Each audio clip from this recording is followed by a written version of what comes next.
এখানে একটা ট্রেন রয়েছে, ট্রেনটার নাম দুরন্তিকা। আমরা যদি ট্রেনে চড়ে শিলিগুড়ি থেকে কলকাতা যাই তো সেখানে ভাড়া লাগে অনেক, কিন্তু এখানে টিকিট সাইজ যে আছে টিকিট সাইজের রুলসটাই আলাদা। এখানে লেখা আছে 13 বছর থেকে 10 বছর হলে 20 টাকা এবং 10 বছরের উপরে হলে 30 টাকা একটা টিকিট।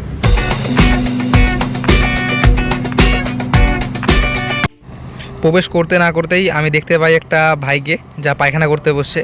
এটা আমার first time Surya Sen park. তো বন্ধুরা, আজকে আমি যেখানে আছি এটা হচ্ছে শিলিগুড়ি সূর্য সেন পার্ক। সম্পূর্ণ ডিগ্রিটা দেখা যাচ্ছে। আমি এইমাত্র প্রবেশ করলাম। শিলিগুড়ি জংশন থেকে 20 টাকা ভাড়া নিয়েছে। তো আপনারা যদি এখানে আসেন 20 টাকার মধ্যেই শিলিগুড়ি জংশন থেকে হয়ে যাবে।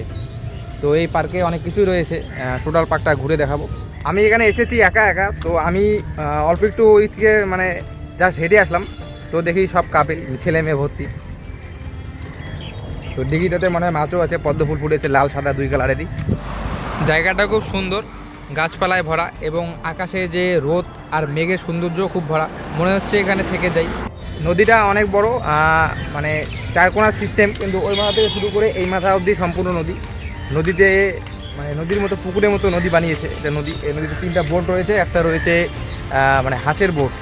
টোটাল 4টা, গেট বন্ধ, 4টার পরে খোলে। নামের সাথে কাম, সূর্য সেন পার্ক আর সূর্যের আলোয় ভরা এই পার্কে। এখানে একটা ট্রেন রয়েছে, ট্রেনটার নাম দুরন্তিকা। কেউ বলছে 4টার সময় চলে, কেউ বলছে 6টা। তো আদৌ চলে কিনা সম্পূর্ণ জানা নেই।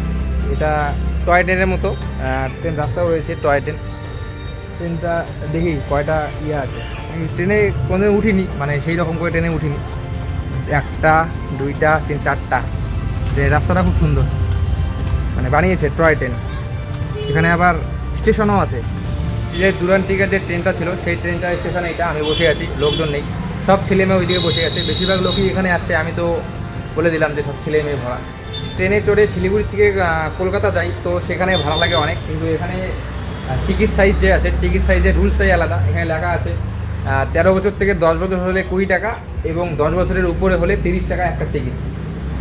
পার্কের বানান যদি আমরা বাংলাতে লিখি তাও প পাওয়া যায় এবং পাহাড় সেম প, আবার পৃথিবীতেও প পাওয়া যায়। জানি না প দিয়ে উচ্চারিত শব্দ কি মায়া আছে এদের মধ্যে, যা আসলেই হারিয়ে যায়। এই পার্কে প্রবেশের সাথে সাথে একটা গেট আছে যা গাছ দিয়ে ঘেরা, মিডিল দিয়ে হেঁটে যাওয়া যায়। গেটটা আকারে অনেক ছোট। যেখানে আসছি আজকে মানে ঘুরতে, যেটা দিয়ে পরিচয় দিব যে পার্কে, সেই পার্কের নামকরণটা আমার পিছনে, আমি যে অবস্থায় দাঁড়িয়ে আছি তার পিছনে দেখাচ্ছে সূর্য সেন পার্ক। বোগনভেলিয়া যে ফুল গাছ, সেই ফুলের খুব সৌন্দর্য ক্যামেরার মধ্যে ফোকাস নিচ্ছে। আর পিছন দিকের সাইডটা খুব সুন্দর, মানে এই পার্কটা পরিবেশের সৌন্দর্যের মতো পরিবেশের ভরা। মিডিল অংশে পৌঁছে গেলাম। মিডিল অংশে একটা দেবতা রয়েছে, হনুমানজি। তো আই লাভ ইউ হনুমানজি। সামনের দিকে আগাই।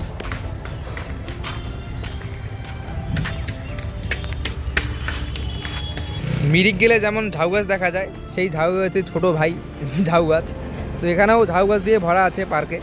যে লোকেশনে আমি বসে আছি এটা লোকেশনটা হচ্ছে পার্কের প্রথমে প্রবেশ করেই এই লোকেশনটা পাওয়া যায়। তো এই পার্কে রয়েছে অনেক বসে থাকবো যে বসে থাকার জিনিস, মানে টাইম পাস করা, সব ছেলে মেয়েদের ভর্তি। আমার এখান থেকে পার্কটার 90% ভিউ দেখা যাবে।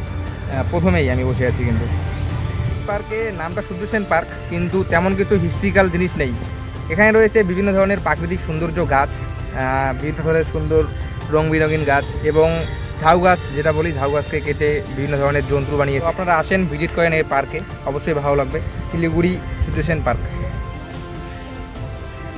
এই ফলটা সুপারির মতো। এই ফলটা আমরা গ্রাম্য ভাষায় গুয়া বলি। এই ফলটা দিয়ে তৈরি হয় বিভিন্ন ধরনের পান মশলা, শিকড় বাহার।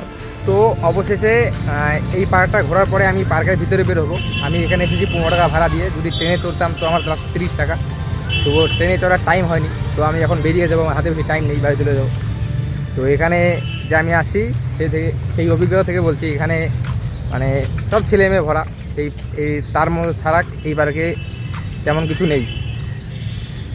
তো আমি গাড়ি রেখেছি পার্কিংয়ে, সেখান থেকে পার্কিং থেকে গাড়ি বের করে চলে যাবো আমার জায়গার মতো। তো বেস্ট অফ লাক, দেখা হবে পরে একটা নতুন ভিডিওতে।